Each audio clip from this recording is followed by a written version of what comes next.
সুস্বাগতম। কি হলো? দুই দেশের আলোচনায় থোড় বড়ি খাড়া, খাড়া বড়ি থোড়, কিচ্ছু হলো না। আবার বলতে গেলে কিছু হলো। কি কিছু হলো? যে দুই দেশের মধ্যে বাংলাদেশের মৌলবাদীরা চেষ্টা করেছিল দুই সরকারকে বিচ্ছিন্ন করে দিতে, যে তাদের আলাপ আলোচনার বা অন্যান্য কোনোরূপ আদান প্রদানই যেন সবটাই বন্ধ হয়ে যায়। সেখানে কিছুটা সফল, মানে আদান প্রদান মানে দুটো দেশের মধ্যে কথাবার্তা বলাও বন্ধ হোক, এটাই চেয়েছিল ওখানকার মৌলবাদীরা। আর ওখানকার যারা সাম্যবাদী, ধর্মনিরপেক্ষ এবং ভালো মানুষ, তারা চেয়েছিলেন, আবার এপারের যারা ভালো মানুষ তারাও চেয়েছিলেন যে দুটো দেশ, প্রতিবেশী দেশ, অনেক সময় ভাই ভাই অত মুখ দেখা দেখে কয়েকদিনের জন্য বন্ধ থাকে, 5 দিন 7 দিন 10 দিন হতেই পারে। আবার বাবা মা বউকে টোকে তাদের আবার মিলিয়ে দেন, বা বন্ধুবান্ধবরা তারা মিলিয়ে দেয়। তা এটা সেই রকমই। সব থেকে বড় কথা হচ্ছে যে এর যদি আমি মনে করি 50% মানা হয়, মানে সংখ্যালঘুদের উপর অত্যাচারটা যদি আগের থেকে অর্ধেকও কমে, 50% কমে, সেটা সেটা বলবো লাভ। সেইটা যদি না কমে তাহলে জিরো। সংখ্যালঘুদের উপর অত্যাচার করে কোনো বন্ধুত্ব, কোনো প্রতিবেশী সুলভ চলবে না, চলবে না, চলবে না। ফলে সেই জায়গাটায় একটা সফলতা আমরা প্রত্যাশা করছি। কারণ হচ্ছে দুটো দেশের উভয় পক্ষ যখন বসেছেন তখন সব আলোচনাই হয়েছে, এবং তারা যা মাঝখান থেকে ভুলতে চাইছিলেন সেটা তাদের আবার মনে করিয়ে দেওয়া হয়েছে। আমি দুপক্ষেরই বলছি, আমাদেরও যদি কোনো ভুল থাকে তারা ধরিয়ে দিয়েছে যে এটা না করলে এটা হবে, এই ভালোটা হবে। আমরাও তাদের বলেছি তোমরা এটা না করলে তোমাদের এই ভালোটা হবে। তার এইসবের পরে যদি আজকে কিছুটা এগোয় সেটাই লাভ। কারণ আমি আজকেও বলছি যে ভারতকে আজও 10 দিন পরে হোক আর 100 দিন পরে হোক গায়ের জোর দেখাতে হবে। যুদ্ধ বলছি না, গায়ের জোর দেখাতে হবে। ওরা গায়ের জোরকে ভয় পায় একদম। যে কোনো সাম্প্রদায়িক মনোভাবাপন্ন লোক যারা, তারা একমাত্র পেটানিকে ভয় পায়, মারকে ভয় পায়। পাল্টা মার যদি দিতে পারা যায় তাহলে ছুটে পালাবে। এই দাঙ্গাকারীরা তো 2-4টাকে গুলি করে ফেলে দাও, দেখো দাঙ্গা করতে আর আসবে না। দিনের বেলায় পুলিশ নিয়ে এসে ঝামেলা করবে সেটা আলাদা, কিন্তু এখানে যদি পুলিশ স্ট্রিক্ট হয়, ঠিক আছে যে চুরি করেছে তাকে জেলে দেওয়া হবে, আইনত বিচার হবে, তাহলে আজকে অন্য খেলা হতো। যাই হোক, আমরা একটা জিনিস পরিষ্কার বুঝে নিয়েছি যে অনেক শেষ ধাপ বলবো না, তবে এটা প্রথম ধাপও বলা যেতে পারে, যে এই যে বিদ্বেষ ছড়ানোর পরে প্রায় 3.5 মাস পরে, একটু দেরি হয়ে গেল, আর আগে হলে ভালো হতো, তাই হোক 3.5 মাস পরে যে জায়গাটা আমরা যেতে চেষ্টা করছি, দুই দেশের ভালো মানুষ যারা, সরকার সক্রিয় হয়ে যেটা করতে চাইছেন, এটা যদি সত্যি অর্ধেক ফলপ্রসূ হয়, অর্থাৎ 50% যদি ফলপ্রসূ হয়, দ্যাট ইজ এনাফ। সেটাই আমরা ভালো মনে করব। কেননা সব পাল্টানো যায়, প্রতিবেশী পাল্টানো যায়, এটা অনেকবারই সবাই জানি আমরা, এটা নতুন কথা কিছু না। কিন্তু কথা হচ্ছে যে এখন কিন্তু প্রতিবেশীকে মানসিকভাবে পাল্টাতে হবে। ফিজিক্যালি পাল্টানো যায় না, কিন্তু মানসিকভাবে তো পাল্টানো যায়। প্রতিবেশী যদি তার মানসিকতা হারিয়ে ফেলে তখন তাকেও তো সবক শিখিয়ে বা তাকে বুঝিয়ে পড়িয়ে বা তাকেও বোঝাতে হবে যে মানসিকভাবে তাকে আবার হুম, পাল্টাতে হবে।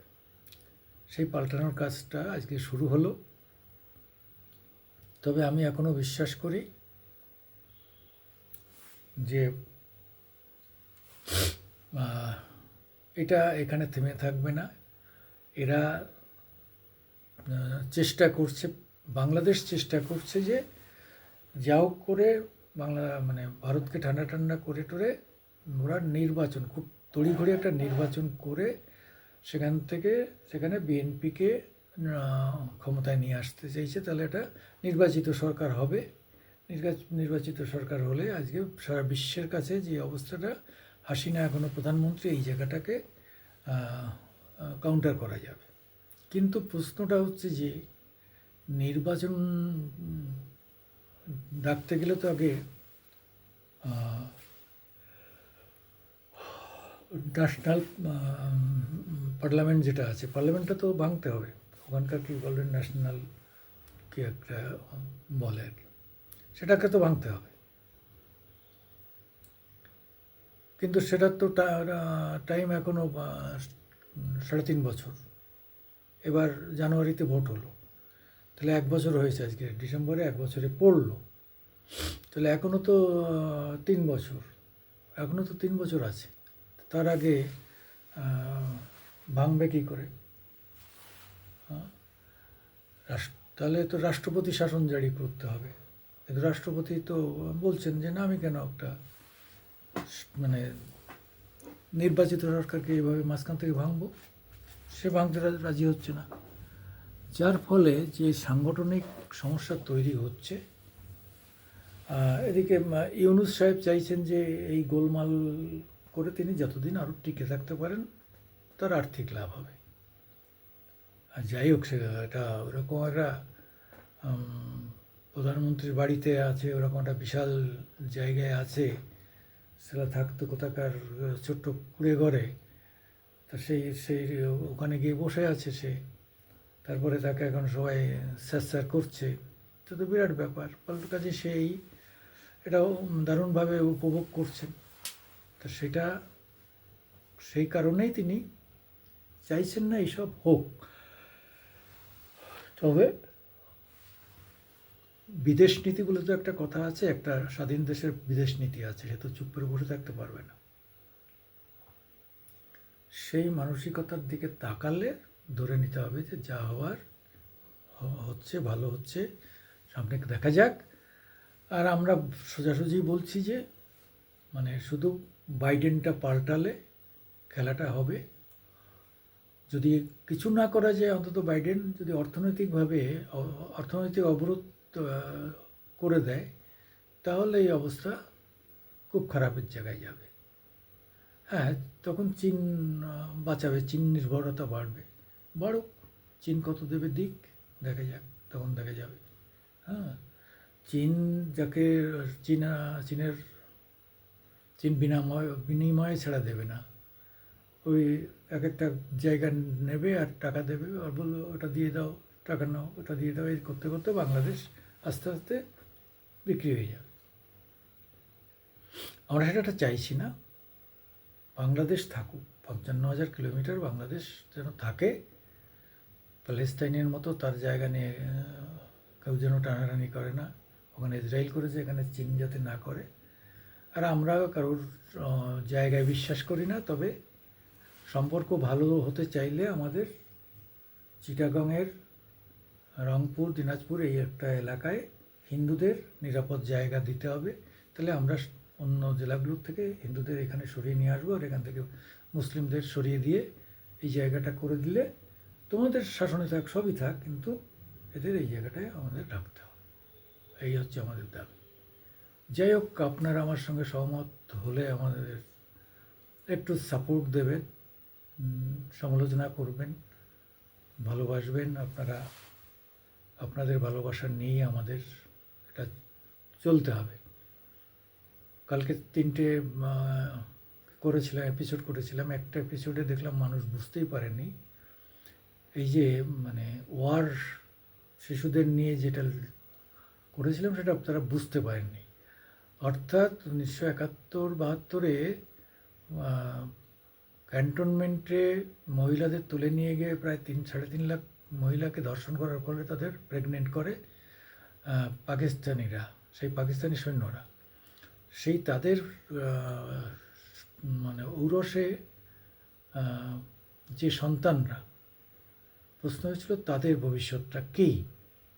এইটা নিয়েই একটা একটা সিনেমা হয় এখানে, বাংলা এবং হিন্দিতে। তার নাম হচ্ছে ওয়ার চিলড্রেন অফ ওয়ার, আর হিন্দিতে হয় বাস্টার্ড চাইল্ড। এটা ওয়ার্ল্ড ওয়ারের পরেও হপকিন্স এরকম একটা করেছিলেন। যাই হোক, সেটা দেখলাম যে কেউ তেমন দেখেনি, মানে বুঝতেই পারেনি আমার যেটা মনে হলো। যাই হোক, আপনারা একটু দেখুন, দেখলে বুঝতে পারবেন যে ওর মধ্যে বহু বহু জিনিস আছে।